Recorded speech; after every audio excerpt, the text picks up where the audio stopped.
cost to procrastinating and not acting in the right time, potential delays on starting your home or being in your home when you first desired. Every day in the building industry is weeks in the real world, because you're delaying to take those steps forward can dramatically impact your overall build. So many elements change rapidly all the time.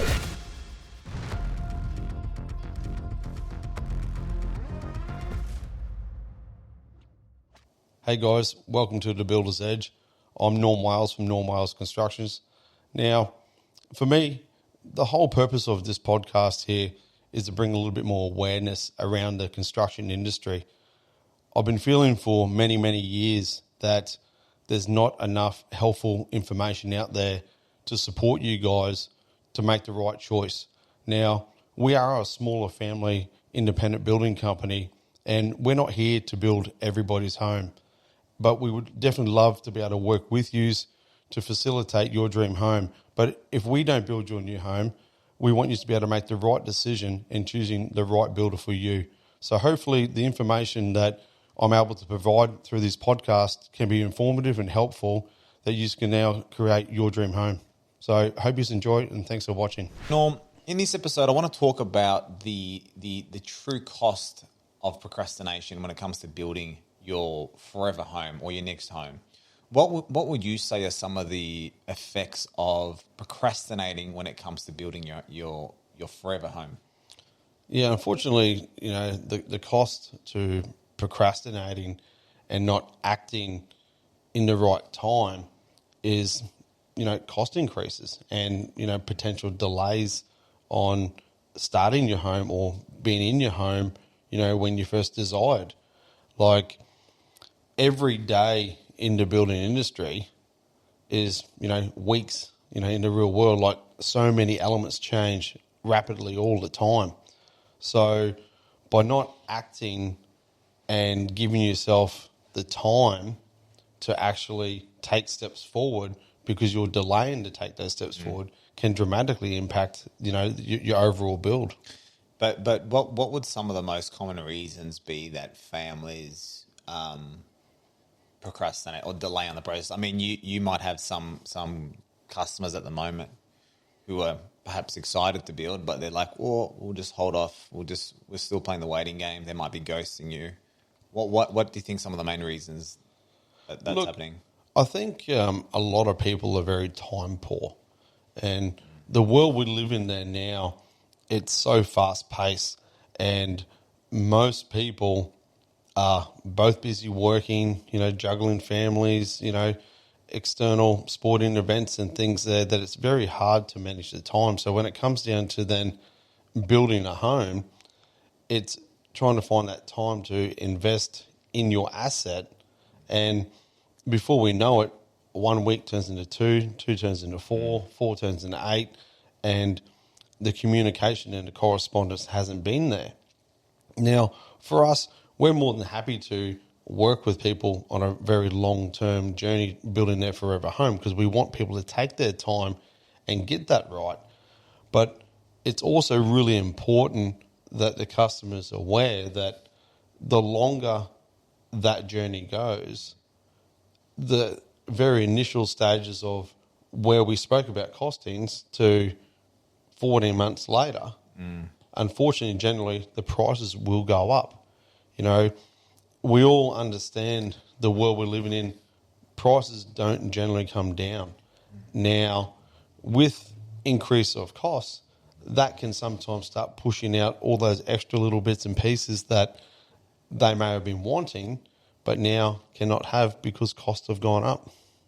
So what's really the problem there? Is it, you're saying the problem there is that people are time poor, so they lack the dedication and the focus, towards their home building project? Look, it definitely is time, but then I think it can be then people second guess themselves as well, and they want to get it all right from the initial start.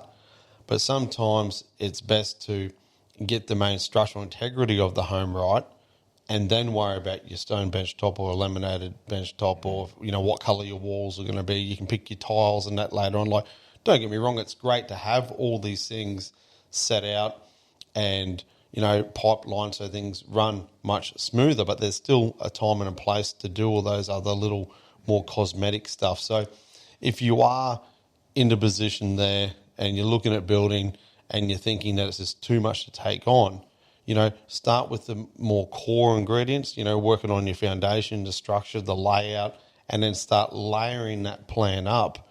And before you know it, certain things will just start naturally falling into place. But if we start procrastinating on some of the little details that really ain't that important at this point in time, I'm not saying it's not important to the overall build, but if you're focusing on something that isn't quite that right moment in time, and then that's holding up the main structural layout or progressing further down the line, that's only going to have a negative impact on the overall outcome, because until full plans and specifications are put together, you can't go getting accurate costings done. Yeah, that totally makes sense. Do you think that fear has a part to play in the sort of the procrastination train? I mean, if you think of the way that the media talks about the construction industry, it's usually perhaps more in a negative light, generally in the mainstream media, and that may potentially put a sort of blanket sort of fear state into the market a bit. Do you think that has a part to play? Oh, look, definitely. I believe the media have a huge part to play in the construction industry there. But if people are definitely 100% committed to building, there's no better time to start building than now. Every day you delay something, it's going to cost you money. And that's as short and simple as it can be. But it's also important to take your time so you don't make rash decisions. But you've got to find that balance between of what you hold off on and what you don't. But generally speaking, the sooner you can start that process there and start taking steps forward and, I guess, building out your plans so that they're ready for quotation stage, that's going to be in your best interest there, so you can get current live costings now.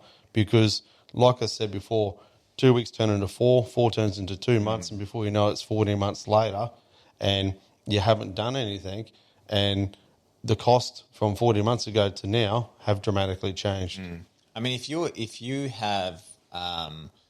talking to a group of people who are kind of on the fence, they're perhaps trying to be a bit strategic with their sort of building process, and you're sensing that there's a bit of procrastination in what they're doing, what are some of the things that you'd say to them, or even some practical tools that you'd give to them to help them make a more informed decision on taking the next step? Yeah, so the biggest thing is to sit down and just find out what the main hurdle is, what the concern is at the time. Is that actually concern or problem at the moment really affecting things being moved forward? If it is, it's a matter of addressing that situation there. But, really it's communicating and talking that through and working out a plan of attack for what that problem happens to be. But the way the cost of living and everything continues to go up there, it's always going to be a matter of actually acting now so that you can give yourself the best position possible to make the right choice at that current time. I'm going to assume that a good relationship with the builder that you engage is going to be crucial in this, because I would assume that there's a certain level of transparency required from the homeowner to actually speak to the builder and inform them and trust them with their fears and their concerns, right? 100%, being able to have open, honest conversations there with your builder is very important. And you'd be surprised if you actually openly, express your concerns and your problems and that there with your builder, that you probably realise by just talking it out, it's actually not that big of an issue or concern, that it actually can be facilitated or fixed pretty easily there. It's probably just more of a fear that people sometimes can be scared to share or over-communicate. And that's where for ourselves, we really pride ourselves in the communication, and we want our customers to be open and feel comfortable to talk with us there, sort of to go through those hurdles, because it's a journey we all go on together. It's obviously they want a lovely home, but we want to be able to construct a beautiful home that we're proud of as well. Absolutely. And how does that make you feel, I guess, as a builder, knowing that you've got, potentially a few projects in the pipeline and you've got these amazing people, but they're just they're stuck in this procrastination state. How does that make you feel as a builder? Yeah, look, it's not ideal, to be honest. Like, we do our utmost best there to help all of our customers there, but it's got to be facilitated both ways, and I guess that comes through the communication avenue things there. Like, we can only go so far, but if people choose not to answer their phones or get back to you there, if they're having problems, until they've actually expressed their issues or their concerns, we aren't able to fix them. So it's really important that people are open.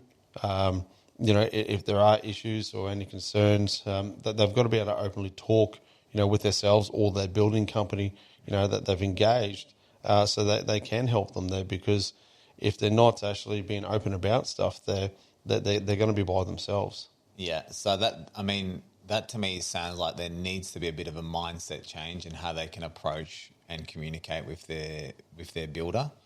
And so, with that, what sort of final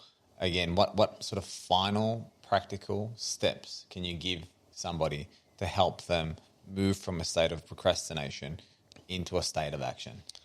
Look, the biggest thing is just a matter of actually overviewing the whole thing and then just going topic by topic or task by task and chipping away at that.